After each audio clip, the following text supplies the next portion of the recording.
que diz a API para medição de temperatura em tubulações? Se usa realmente o sensor de temperatura tipo skin? É esse sensor que deve ser usado? O que ela diz? Aqui eu tenho uma foto aqui do lado, como deve ser a instalação desse sensor de skin. Olha que interessante aqui, eu tenho um tubo totalmente protegido, o sensor está saindo aqui do lado, o skin, aquela chapinha que a gente viu ali, depois eu vou mostrar de novo, o sensor com a chapinha, ele está dentro desse tubo de proteção, ele está protegido aí dentro.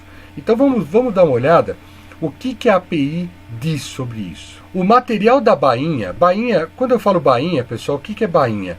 Bainha é o tubo de proteção, normalmente de pequeno diâmetro, eu chamo de bainha. O material da bainha deve resistir à corrosão, ou seja, o material do tubo de proteção deve resistir à corrosão, e o revestimento em aço 446, com diâmetro externo de meia polegada, 0,5 polegadas, ou 12,7 milímetros, e 0,12 polegadas, 3,048 milímetros de espessura de parede. Então ele fala sobre o diâmetro externo e qual a espessura da parede. Por que usa 446? Porque é uma indústria que fala sobre petróleo, é um American Petroleum Institute. O 446 é muito usado quando você tem problemas de corrosão. Então nessa aplicação eles usam o aço 446.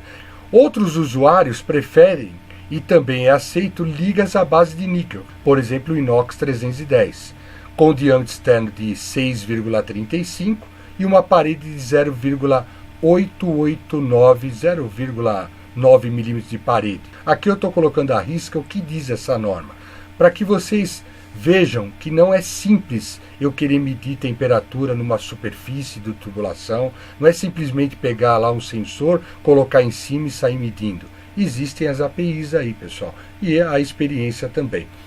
Lembrando que os ambientes são normalmente corrosivos. No caso de petróleo, a gente está falando, mas é uma situação a ser considerada.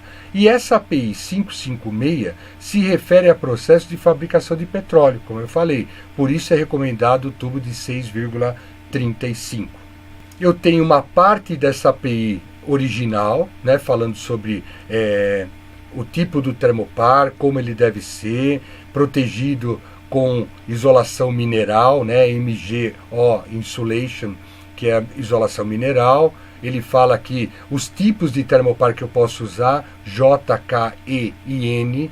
Pessoal, aqui não está falando PT100, aqui não está falando termopar de platina, aqui não está falando termopar tipo T. Então veja, J, K, E e N, tanto para baixa como para alta. Eles falam até da medida desse skin, 3/4 por 3/4. O diâmetro do termopar recomendado é de 9,52 ou de 6,35 milímetros. Eu posso usar qualquer um dos dois em diâmetro. A temperatura do ambiente, aqui começa a ficar uma coisa interessante. Isso serve para tudo. Às vezes eu vou medir temperatura numa superfície de uma tubulação. É muito importante eu ter limites da temperatura do ambiente.